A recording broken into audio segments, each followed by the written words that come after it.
जो बनने जा रहा है, जो बनने वाला है, जिसकी कल्पना नितिन राउत जी इनके माध्यम से रखी गई है। आमदार पहली बार रहे हैं, उसके बाद में उन्होंने वो डिज़ाइन बनाई और उसके आधार पर धीरे धीरे यह कारवां आगे बढ़ रहा है। पहली बार डिज़ाइन बनी और इतनी बड़ी डिज़ाइन है कि लोग खुश हो जाएंगे वह देख करके। अब वह नाम भी आता है तो डॉक्टर बाबा साहब अम्बेडकर इनका नाम आता है। अब इस नाम के लिए तो सत्ताधारी जब चाहे उस नाम का उपयोग करते रहते हैं। मनुवादियों को बड़े पेट में दर्द होता है। मनुवादी एक ही पार्टी में नहीं है, कांग्रेस में भी है, राका में भी है, मनसे में भी है और बीजेपी शिवसेना में भी है। फिर शिवसेना दो चार टुकड़े वाली जितनी भी हो, ऐसे हम सब लोग अम्बेडकर वादी लोग, बाबा साहब को मानने वाले लोग, बाबा साहब के विचारों को मानने वाले, संविधान को मानने वाले। अम्बेडकरी का मतलब है हमारी भाषा में फुले शाहू अम्बेडकर और संविधान के विचारों पे चलने वाले लोग। तो ये लोग चाहते हैं ये बात हो। अब ऐसे भी नहीं है कि वहाँ पर कुछ लोग नहीं हैं। अब नितिन भाव के साथ में वहाँ के लोग हैं, लेकिन वहाँ के लोगों ने भी बहुत विरोध किया। बेचारा बहुत परेशान हुआ। इस नाम के लिए भी टेमुरने साहब को भी पता है, बहुत परेशानी हुई। अब नाम तो हो गया लेकिन काम नहीं होने दे रहे। नाम तो हो गया, अब काम नहीं होने दे रहे। तो ये काम तो हम कराएंगे। हम बैठे ही इसलिए हैं, पूरी जिम्मेदारी से बोल रहा हूँ मैं। विधानसभा यहाँ से बर्खास्त होने के पहले टेमुरने साहब, इंद्रपाल भाऊ, समझ लो इतनी बड़ी ताकत से गर्जना करनी है कि विधानसभा यहाँ से जाने के पहले ये महाराष्ट्र सरकार नागपुर से बॉम्बे वापस जाने के पहले इसका भूमि पूजन करके रहेंगे। बाबा साहब के लोगों की आवाज़ है, बिल्कुल करके रहेंगे हम। वो 272 दिन जो आंदोलन किए वैसा वाला काम नहीं है। कुछ लोग बोलते हैं कि मैं एक भी दिन नहीं गया वहाँ पर, छाया ही नहीं है अभी यहाँ पर उनको मैं पूरा उत्तर मिल गया रहता। मेरी नज़र में वो आंदोलन दिशाहीन आंदोलन। बहुत सारे लोगों को तकलीफ होगी। इतने बड़े 272 दिन चला हुआ आंदोलन और उसको ये दिशाहीन बोलता है। ये कार्यकर्ता कैसे है? मैं नेता नहीं हूँ, जमीन से जुड़ा हुआ कार्यकर्ता हूँ और 1977-78 से जमीन से ही जुड़ा हुआ काम कर रहा हूँ। इसलिए बहुत सारे लोग जिनको बहुत ये होता है कभी भी उठते हैं और राजनीति या फिर राजनीति के ही नाम से काम करते हैं। तो सिर्फ कारपोरेटर, आमदार और खासदार बनने से ही काम नहीं किए जाते। कार्यकर्ता चाहे तो कुछ भी कर सकता है। कार्यकर्ता ही क्यों, भारत का नागरिक चाहे तो कुछ भी कर सकता है इस देश में, अपने हित में, समाज के हित में। क्यों? क्योंकि डॉक्टर बाबा साहब अम्बेडकर ने इतनी बड़ी ताकत दी है इस संविधान के माध्यम से हमें। हम भारत के लोग, देंगे साहब, हम भारत के लोग कौन है? बाकी का नहीं बोलता मैं। हम है सार्वभौम, सॉवरेन। इसका मतलब होता है सर्वशक्तिमान, राष्ट्रपति से भी बड़े, प्राइम मिनिस्टर से भी बड़े, किसी राज्यपाल से भी बड़े, किसी खासदार से भी बड़े, किसी आमदार और मंत्री से भी बड़े, नगर सेवक से भी बड़े। मैं जितने नाम गिनाया वो कौन है? वो हमारे सेवक हैं। कौन है? प्राइम मिनिस्टर हमारा सेवक है, राष्ट्रपति हमारा सेवक है। ये दिमाग में रख करके काम करो।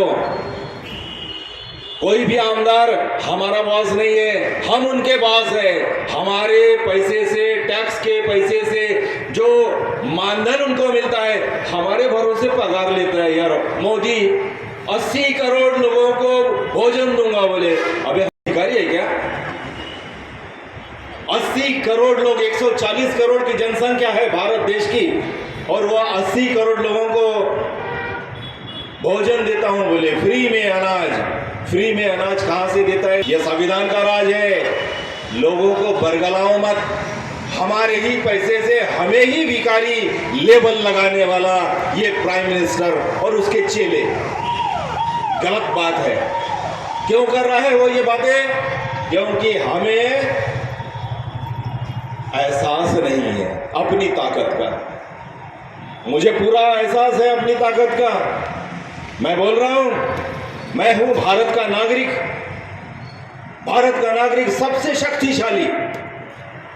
इस देश में जितने पदाधिकारी हैं, अधिकारी हैं, सेवक है, नगर सेवक है, वो बाकी के भी है, चौकीदार वगैरह सब, उन सब से बड़ा मैं हूं, मैं यानी भारत का नागरिक। और ये बाबा साहब ने दिया है संविधान में।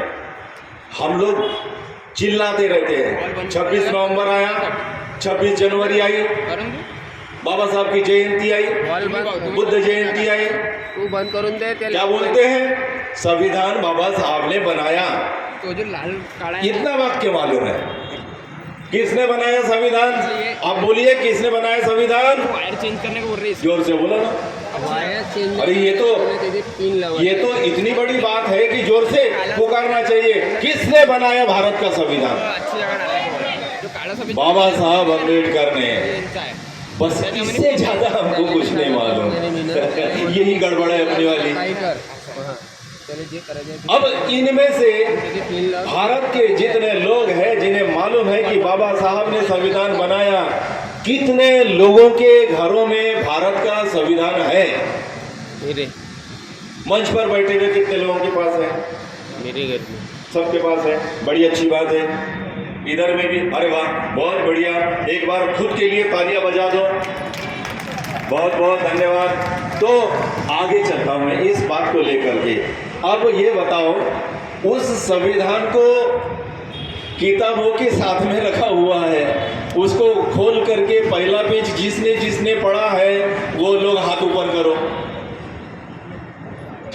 अब कम हो गए, गिनती के 2-4 लोग हैं। अब कम हो गए।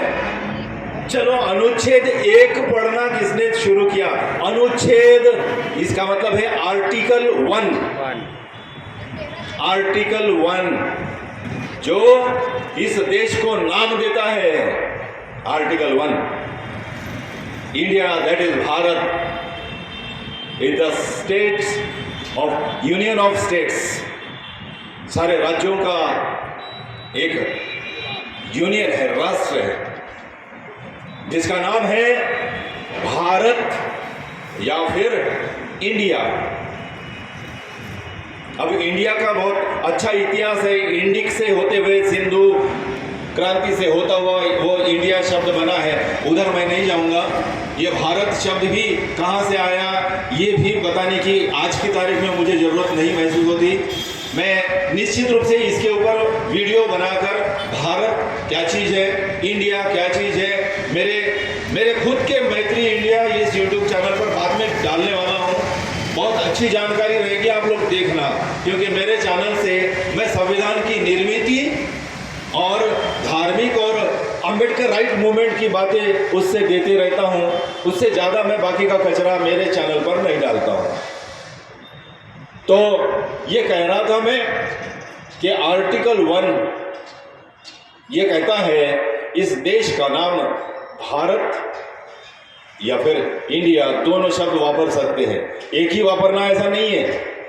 मराठी में यूज़ करना हो, हिंदी में यूज़ करना हो तो भारत बोलो, हिंदी में भी बोलना हो तो इंडिया बोलो। जैसे मेरे चैनल का नाम है मैत्री इंडिया, तो भैया मैं उसका उपयोग किया है, इंडिया शब्द का उपयोग किया है, तो दोनों शब्दों का उपयोग कर सकते हैं। कोई एक सयाना आया वहाँ से, मोदी का आर्थिक सलाहकार, जिसको संविधान की कोई अकल नहीं है, बड़े जिम्मेदारी से बोल रहा हूँ मैं, प्राइम मिनिस्टर मोदी का आर्थिक सलाहकार, उसने आर्थिक सलाह देनी चाहिए, ना कि इस देश को 80 करोड़ लोगों को भिखारी बनाने की दिशा में दिखाना चाहिए। वो आर्थिक सलाहकार है या भिखारी सलाहकार है पता नहीं। तो उसने इस तरह की बात की कि इसका नाम भारत ही रखो, एक ही रहने दो। हम कहते हैं तुम इस संविधान की इस कलम को बदल ही नहीं सकते। हमारा ये मानना है नहीं बदल सकते, क्योंकि इस देश के 7-8 नाम पुकारे गए थे उस समय पर जब डॉक्टर बाबा साहब अम्बेडकर इस देश के नाम के ऊपर चर्चा कर रहे थे। वो आप लोग संविधान सभा डिबेट्स में पढ़ लीजिएगा, मराठी में जिसको पढ़ना हो तो। प्राध्यापक देवीदास घोड़ेसवार सर इन्होंने लिखा हुआ है, उसका मराठी में किया हुआ है, 10 खंड है। जिसको भी यदि लगते हैं वो मुझे संपर्क कर सकते हैं, अपने घर में रखो। तुम नहीं पढ़ोगे, तुम्हारी आगे की पीढ़ी पढ़ेगी, क्योंकि इसके बाद वो साहित्य बाद में मिलने वाला नहीं है। 70 सालों में किसी ने उसका ट्रांसलेशन नहीं किया, एक आदमी ने किया, उसको मैं सैल्यूट करता हूं। आप लोग भी उनके नाम से ताली बजा दो, क्योंकि इतना बड़ा काम भारत में नहीं किया किसी ने। लेकिन इतना करने के बाद भी उस आदमी को घमंड भी नहीं है। तो मैं ये कह रहा था कि संविधान सभा डिबेट्स जिसे भी चाहिए मुझे पुकार लेना, आपके घर तक वो पहुंच जाएगा। 10 खंड है। तो ये मैं कह रहा हूं, जब तक हमें पता नहीं रहेगा कि संविधान में क्या है, तब तक हम क्या बोल सकते हैं। कोई भी आमदार आता है, कोई भी कारपोरेटर आता है, अरे मुझे तो मेरे साथी अभी मैं रोज आकर के यहाँ साथ में बैठता हूँ, कृति समिति का पहली मीटिंग से हम साथी हैं, लेकिन यहाँ बैठने से अच्छा मुझे पब्लिक में बैठना बड़ा अच्छा लगता है। यानी ये क्योंकि ये नेताओं का मंच लगता है मुझे, ये सामने वाला बोले तो ये सामने आकर के जरा डर लगता है? वो संयोजक सह संयोजक वो लफड़े वाला काम। तो अब पब्लिक में बैठने का, पब्लिक के साथ में, क्योंकि तभी ज़्यादा मज़ा आती है, तभी ज़्यादा अपन सुन सकते हैं, बहुत अच्छे सुनने वाले बन सकते हैं, तभी बहुत अच्छे बोलने वाले भी बन सकते हैं। कांचीराम नहीं तो होता ये है कि भाई तुम्हें तो मैं सुनूंगा नहीं, मेरी सुन ले। अब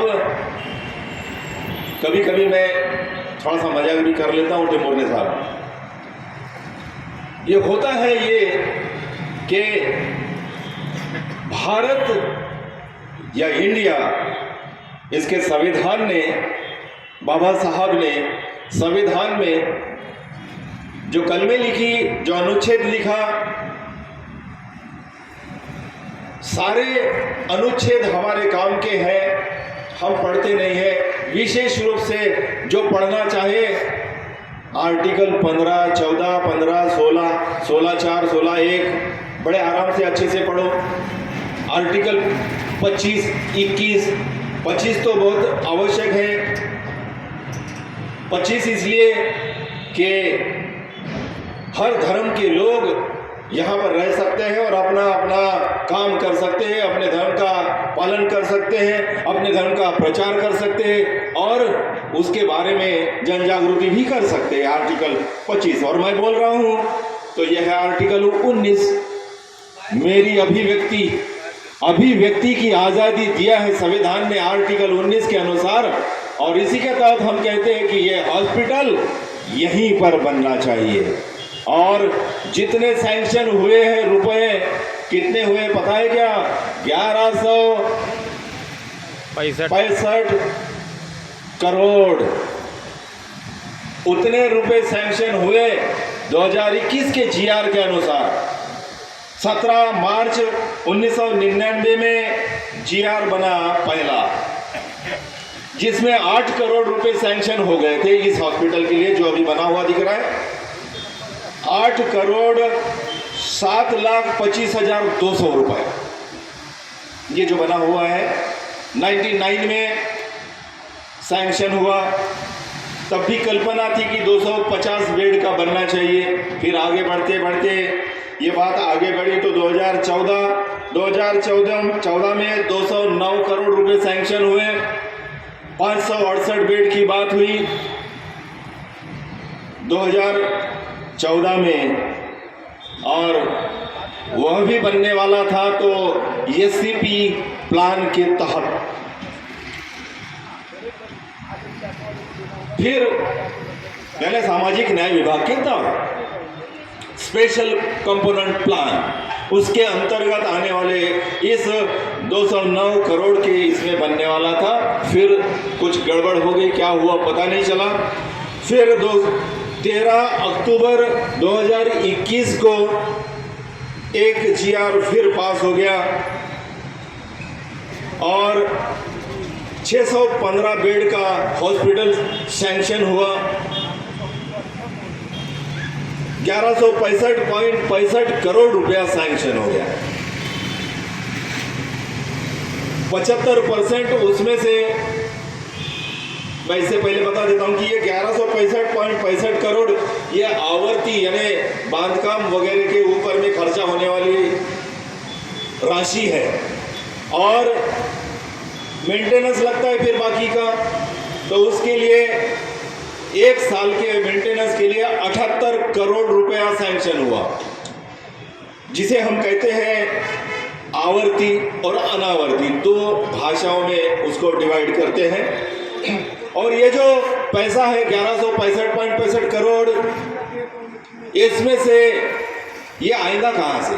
जैसे मैं मोदी को अभी पूछ रहा था कि भाई तू 80 करोड़ लोगों को भीखमंगा बनाने की सोच रहा है, जबकि हमारे ही पैसे से तेरे को पगार मिलता है, तेरे को मानधन हमारे पैसे से मिलता है, मोदी को हमारे पैसे से मानधन मिलता है, और वो बोलता है कि मैं 80 करोड़ लोगों को मुफ्त अनाज दे रहा हूँ। तो इतना तो मैं नहीं दे रहा हूँ उसको, मैं यानी भारत का नागरिक, अब उसको मानधन जितना मिलता है उतने में उसने खेलना चाहिए। तो वो कहता है मैं 80 करोड़ लोगों को मुफ्त अनाज देता हूँ, गलत बात बोलता है ना, तो उसकी गलती की सजा भी देनी पड़ेगी ना। आने वाले समय में गलती की सजा भी देनी है। अरे भारत के लोगों, अरे भारत के नागरिक, जिसे बाबा साहब ने नाम दिया we the people of India, बहुत ताकतवर, सबसे ताकतवर, इस भारत में सबसे ताकतवर लोगों के साथ मैं बातें कर रहा हूं। सबसे ताकतवर लोग मेरे सामने बैठे हैं, मेरे पीछे बैठे हैं, पूरे भारत में है, और उनमें मैं एक हूं, सबसे ताकतवर। तो वो कहता है कि भाई 1165.65 करोड़ रुपया जो था स्पेशल कंपोनेंट प्लान में से 75% सैंक्शन है, 75%। अब ये स्पेशल कंपोनेंट प्लान क्या चीज है? ये स्पेशल कंपोनेंट प्लान आर्टिकल, संविधान का आर्टिकल 46, उस आर्टिकल 46 के अंतर्गत डॉक्टर बाबा साहब अम्बेडकर ने लिख के रखा है कि अनुसूचित जाति और जनजाति के उनके संख्या के अनुपात में, जनसंख्या के अनुपात में राज्य के बजट में, केंद्र के बजट में पैसा रखा जाए। राज्य के भी, फिर वो महाराष्ट्र राज्य हो, तेलंगाना हो, या फिर और कोई राष्ट्र हो, कोई भी राज्य हो, उस राज्य के बजट में, उस राज्य में जितनी शेड्यूल कास्ट की जाति परसेंट में लिखी है, 15%, 7.5%, तो ये जो अमाउंट लिखा है, ये जो जनसंख्या लिखी है, इसके अनुपात में बजट में पैसा रखना होता है। और केंद्र सरकार को भी यह पैसा रखना होता है। हर राज्यों को यह पैसा रखना जरूरी है, क्योंकि हर राज्य में शेड्यूल कास्ट है, हर राज्य में शेड्यूल ट्राइब है। तो लोगों के हितों में बना हुआ आर्टिकल 46, बाकी लोगों के हितों में भी बहुत सारे बने हुए हैं, लेकिन ये स्पेशल बात है क्योंकि ये प्रतिनिधित्व की बात करता है। बाबा साहब ने, कुछ लोग बड़े जोर जोर से आरक्षण के लिए चिल्लाते रहते हैं, जिनको मालूम नहीं है कि आरक्षण क्या चीज है। ये नौकरी देने का एक मशीनरी नहीं है, या आर्थिक उत्थान करने की मशीनरी नहीं है। जिनको आरक्षण चाहिए उन लोगों को ये साबित करना होता है कि उनके ऊपर पहले के समय में पिछले समय में उनके साथ अन्याय अत्याचार नहीं हुआ हो, जो पहिला ही अभी भी नहीं हो रहा हो, डेकोरेशन वाल्याला ये दिखाना पड़ता है। अभी ये जरांगे पाटिल वगैरह जो नाटक कर रहे हैं, सांगितलं ना विस्तू भी क्योंकि ये संविधान से रिलेटेड सब्जेक्ट है, इसलिए मैं उसको अभी इसमें ले लिया। इसी से आगे बढ़ेगा ये हमारा हॉस्पिटल, इससे पहले नहीं बढ़ने वाला।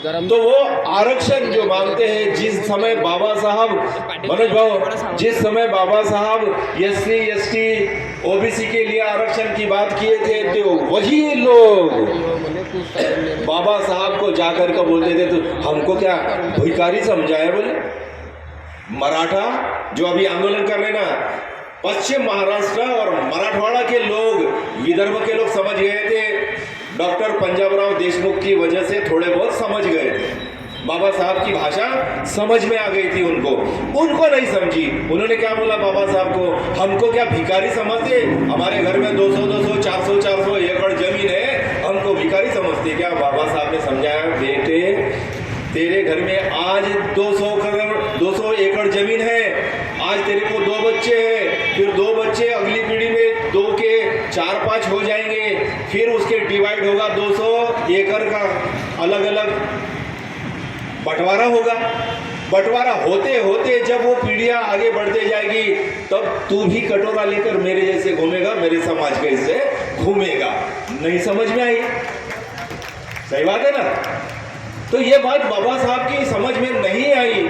समझ में आई होती तो आज किसी को भी इस मुद्दे पर मोर्चे निकालने की गरज नहीं पड़ी रही थी, बड़ा आराम से काम हो रहा था। और ये बात यदि उन्होंने समझ ली होती तो बाबा साहब आम्बेडकर, आज सारे लोग बैठे हैं, बड़ी जिम्मेदारी से बोलता हूँ, ये बात यदि सबको समझ में आ गई होती कि ऐसा है, इसके सिवा होता नहीं है, तो डॉक्टर बाबा साहब आम्बेडकर भारत के पहले प्राइम मिनिस्टर हो गए होते। बहुत जिम्मेदारी से बोलता हूँ। अबे मैं भाई, ये अबे शब्द ये है ना, विदर्भ का है, तो वो चलते रहता है कभी कभी, जिसका कोई गाली वाला शब्द नहीं है। ऐसा है कि अरे यार अरे यार अरे यार, ऐसा करते करते हम अबे यार ऐसा हो जाता है हमारा, तो वो विदर्भ की स्पेशलिटी है ये वाली। तो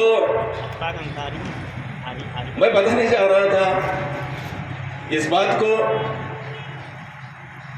कि ये हॉस्पिटल की बात हम जब करते हैं तो सारे लोगों के स्वास्थ्य की बात करते हैं। ये सिर्फ यहाँ पर बुद्ध या महान या चर्मकार ऐसे ही लोग नहीं, यहाँ हिंदू, मुस्लिम, क्रिश्चियन, सिख, ईसाई और जरीपटका के भी लोग आ सकते हैं। उनको हम आएंगे तो हकलने वाले हैं क्या? अरे वो हमारे भाई है ना, भारत के नागरिक है ना।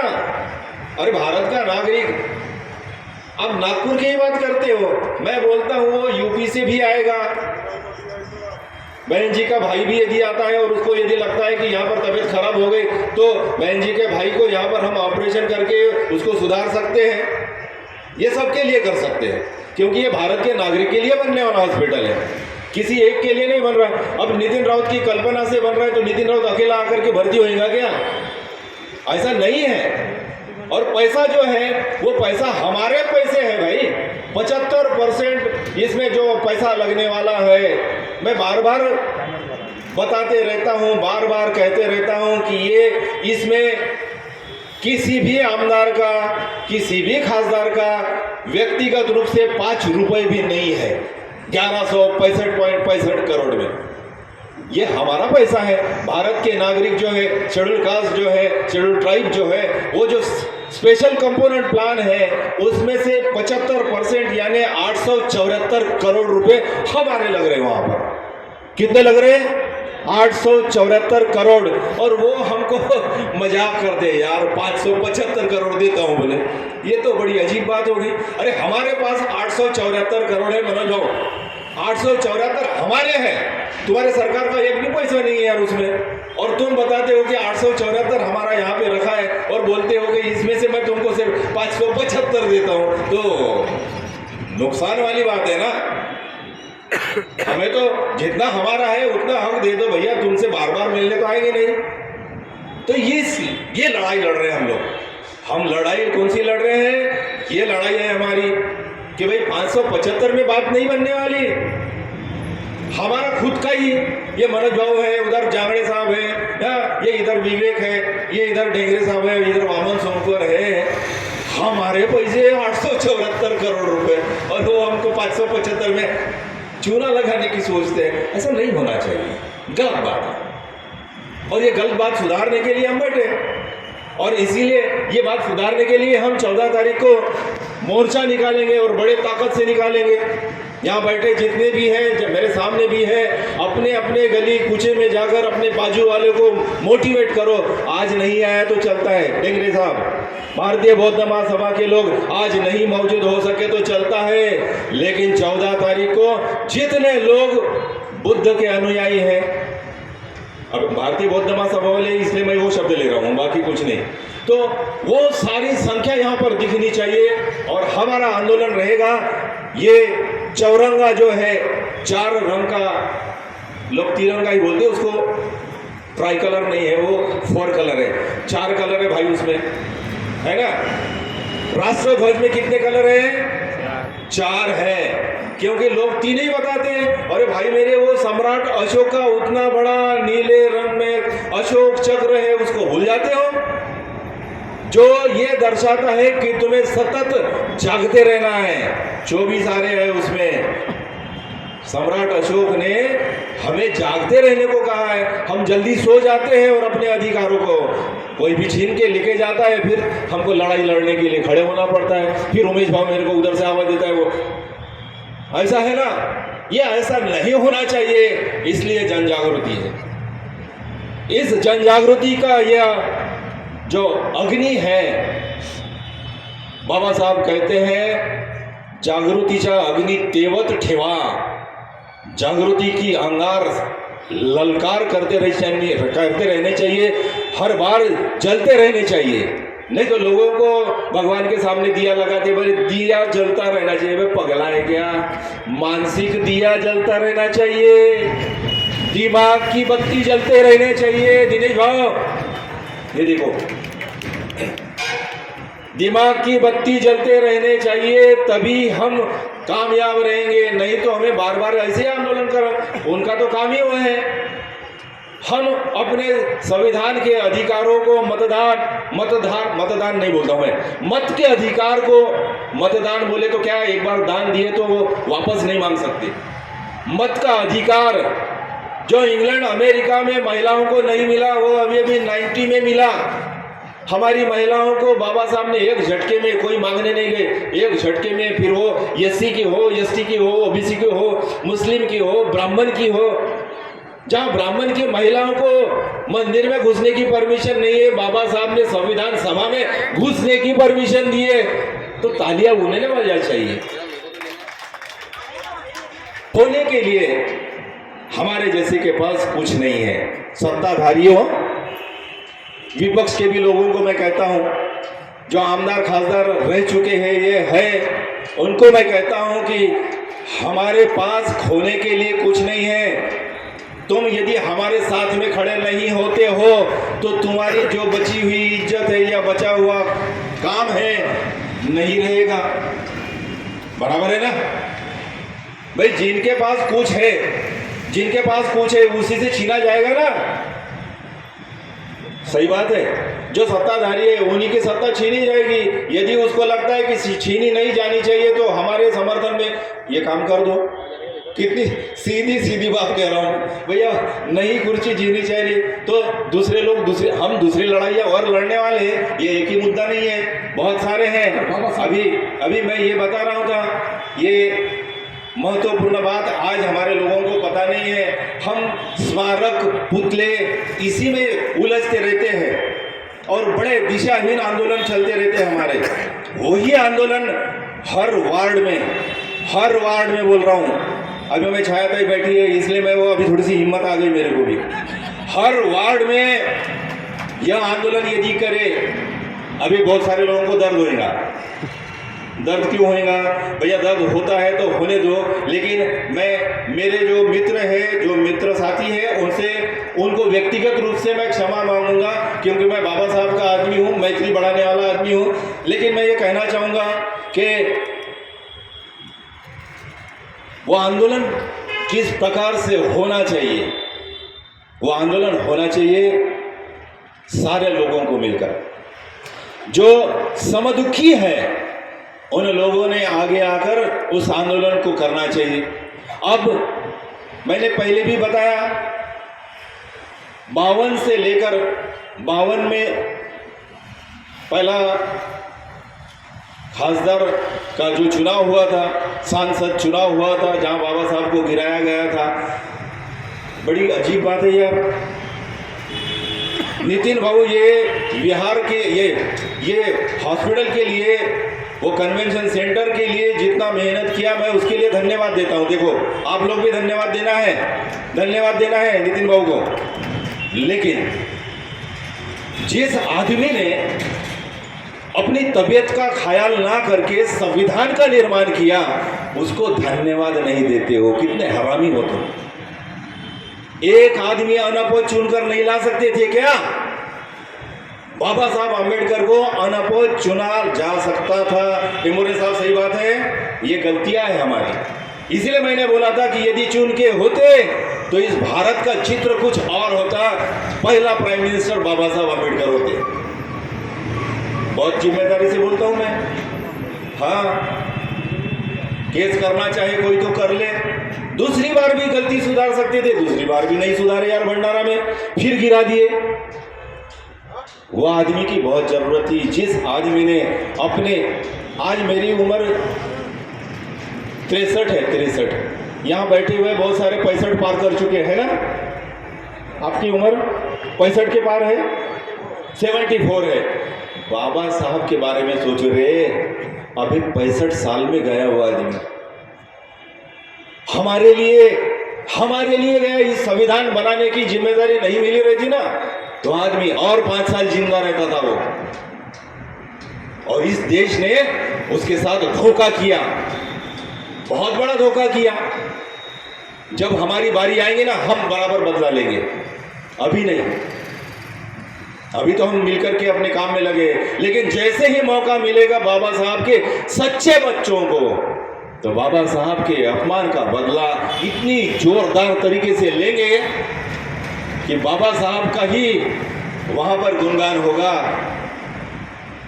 पूरी तरह से संविधान का अमल होगा, पूरी तरह से। 75वीं अमृत महोत्सव मना रहे वो मोदी बाबा, वो 75वीं अमृत महोत्सव का जिधर उधर उत्सव मना रहे हैं। अरे भाई, संविधान कलम है, उतना कभी चालू नहीं हुआ। संविधान का पूरी तरह से पालन, अमल कभी भी नहीं हुआ, आज तक नहीं हुआ। कौन करेगा? हम में से किसी दिनेश को सामने जाना पड़ेगा, हम में से किसी उमेश को सामने जाना पड़ेगा, हम में से किसी मनोज को सामने जाना पड़ेगा, ढेंगरे साहब को जाना पड़ेगा। वो जाएंगे जहां इधर में लगा है, जिसके यहां पर लगा हुआ है, वो जाएगा तो संविधान पूरी तरह से पालन करके रखेगा। दूसरे क्या करेंगे? जज्बा होना चाहिए ना। मैं पहले भाषण से बोल रहा हूं भाई, बाबा साहब के लिए जज्बा होना चाहिए। बाबा साहब की जय बोल दिए और किधर भी चल दिए, ऐसा नहीं होना। उसके बाबा साहब के कामों के तरफ में दिशा चलाते जाओ। आज एक बड़ी बात बताता हूं, बाबा साहब ने कहा था, पढ़ो लिखो आगे बढ़ो, सीखो, संघर्ष करो, संगठित हो जाओ। क्रम कैसा है समझ लो। आमचे खूप सारे विद्वान लोग उल्टा सांगते, हमारे बहुत सारे विद्वान लोग उल्टा बताते हैं बाबा साहब के वाक्य को। वो बाबा साहब ने कहा था, सीखो, सिखाओ, संघर्ष करो, सीखने के बाद संघर्ष करो। संघर्ष करते करते ऐसे संगठित हो जाओ। फार्मूला है वो। संगठित करते करते आपस के थोड़े से अहंकार खत्म हो जाएंगे, क्योंकि जब तक अहंकार खत्म नहीं होगा ऐसा आंदोलन नहीं बनता। जब अहंकार खत्म होता है तभी ऐसा आंदोलन खड़ा होता है। अम्बेडकरी समाज सबको लेकर के यदि करेंगे तो बड़ी मशाल बनेगी। ये एक एक मोमबत्ती से काम थोड़ी होता। हम मशाल बनाने वाले लोग बैठे हैं यहाँ पर, बाबा साहब के विचारों की मशाल, और उस मशाल से मुस्लिम भाई भी बाबा साहब के विचारों की मशाल, आपने देखा होगा वो दिल्ली का आंदोलन,